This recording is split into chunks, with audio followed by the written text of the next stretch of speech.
Rudra Sunbeam academy में प्रखर समाजसेवी का हुआ भव्य स्वागत। खबर जनपद बलिया के सुखपुरा स्थित रुद्र सनबीम एकेडमी से है, जहां प्रखर समाजसेवी योगेश्वर सिंह का भव्य स्वागत किया गया। इस दौरान इस एकेडमी के प्रबंधक राजेश सिंह ने कहा कि प्रखर समाजसेवी योगेश्वर सिंह के कामों और व्यवहार के बारे में सुना था, पर आज रूबरू होने का सौभाग्य प्राप्त हुआ है। इसके लिए बहुत बहुत धन्यवाद। बताते चले कि रुद्र सनबीम एकेडमी के प्रबंधक ने प्रखर समाजसेवी योगेश्वर सिंह को अंग वस्त्रम और स्मृति चिन्ह देकर सम्मानित किया। इस दौरान सनबीम के प्रिंसिपल विशाल दुबे, बिंदी राय, पीयूष, प्रीति, अंजलि मौजूद रहे। आइए देखते हैं प्रखर समाजसेवी योगेश्वर सिंह ने क्या कुछ कहा। मैं सामाजिक जीवन में करीब 40 सालों से हूँ। जितना व्यक्तिगत रूप से मैं लोगों को सहयोग कर सकता हूँ करता हूँ। पिछले 7-8 साल से मैं राजनीति में आने की कोशिश कर रहा हूँ। लोग मुझसे कहते हैं कि आपको राजनीति में आने की क्या जरूरत है, भगवान ने आपको सब कुछ दिया है। लेकिन मैंने जो बलिया की हालत देखी है, मैंने अपनी जिंदगी की सारी जिम्मेदारियां पूरी कर ली हैं। अब एक ही जिम्मेदारी मेरे पास बाकी रहती है, जो समाज ने मुझे दिया है।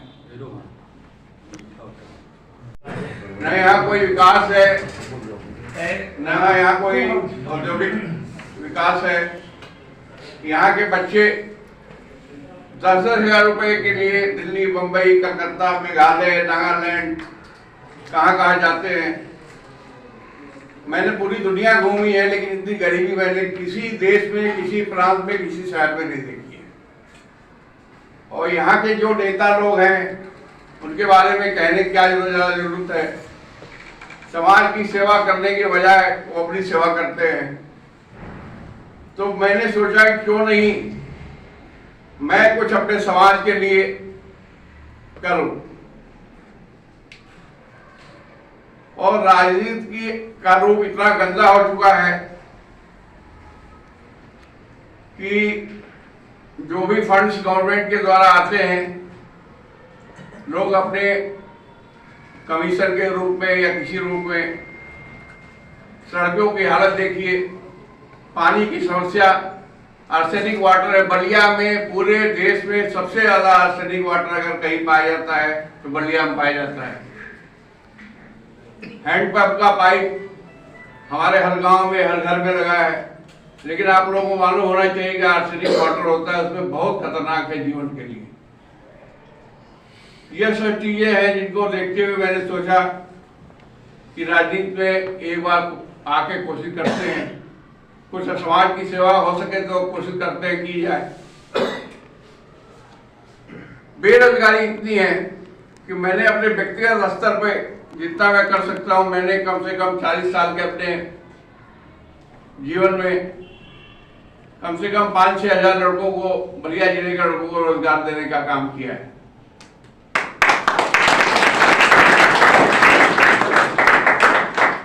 और राजनीति मैं सेवा भावना से करने की सोच रहा हूं। मुझे राजनीति को पेशा नहीं बनाना है, जिससे राजनीति से कुछ कमाकर अपने घर ले जाना है।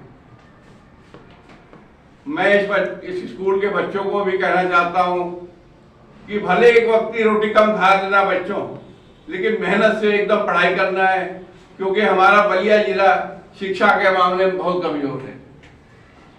राजेश सिंह जी जैसे युवा साथियों के द्वारा किए गए स्कूलों का निर्माण, उसमें पढ़ाई मेरे हिसाब से बहुत अच्छी होती होगी। और बच्चों का और मास्टरों का भी एक कर्तव्य है कि मेहनत से बच्चों को पढ़ाएं।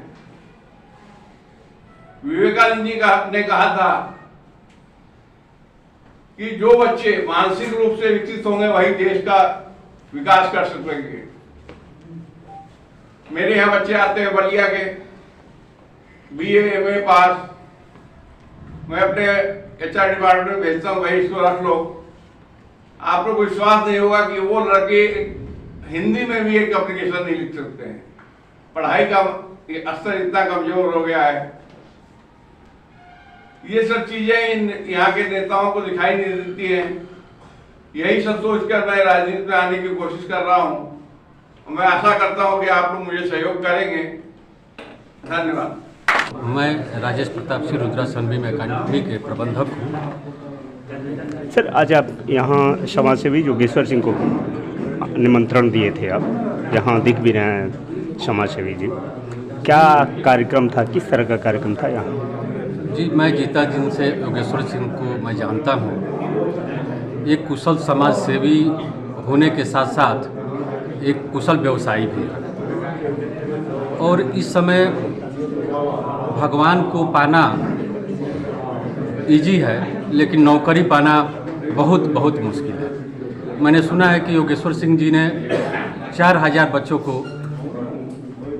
नौकरी दी हैं और ये बलिया के लिए बहुत बड़ी बात है। इतने सांसद, विधायक, एमएलसी हुए, लेकिन हमें नहीं लगता है कि कोई 500 कोई नौकरी दिया होगा। लेकिन योगेश्वर सिंह ने कम दिनों में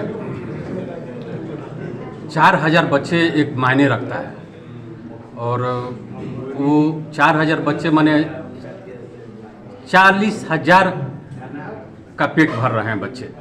तो ये बलिया की गरीबी, ऐसे नेता अगर आगे बढ़ेंगे तो बलिया की गरीबी भी दूर होगा, नौजवानों की नौकरी भी लगेगी और अच्छे यहाँ उद्योग भी लगेंगे। तो इसलिए मैंने इनसे आग्रह निवेदन विनती किया था कि एक दिन अपना छोटा सा समय हमको अपने विद्यालय पर दीजिए और इसके लिए मैं माननीय योगेश्वर जी का बहुत बहुत धन्यवाद, अभिनंदन, आभार व्यक्त करता हूँ। सर, समाज सेवी कहे जाते हैं, क्षेत्र में कहीं भी मतलब अच्छी चर्चा रहती है।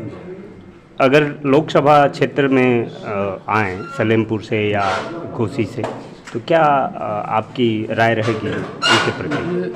ऐसे नेताओं का आना ही बहुत ज़रूरी है। जो लोग सोने के चम्मच लेके पैदा हुए हैं तो उन्हीं को बार बार आना जरूरी नहीं है। एक किसान का बेटा अगर ऊंचाई तक पहुंचता है तो उसका भी दायित्व बनता है कि हम भी एक दिन सिंहासन पर बैठे। राजा का ही बेटा राज सिंहासन पर नहीं बैठेगा, एक किसान का बेटा भी उस सिंहासन पर बैठने के लायक जब वो अपने को है तो बैठेगा। सर, कल महाशिवरात्रि है, क्षेत्र की जनता से आपकी अपील क्या रहेगी?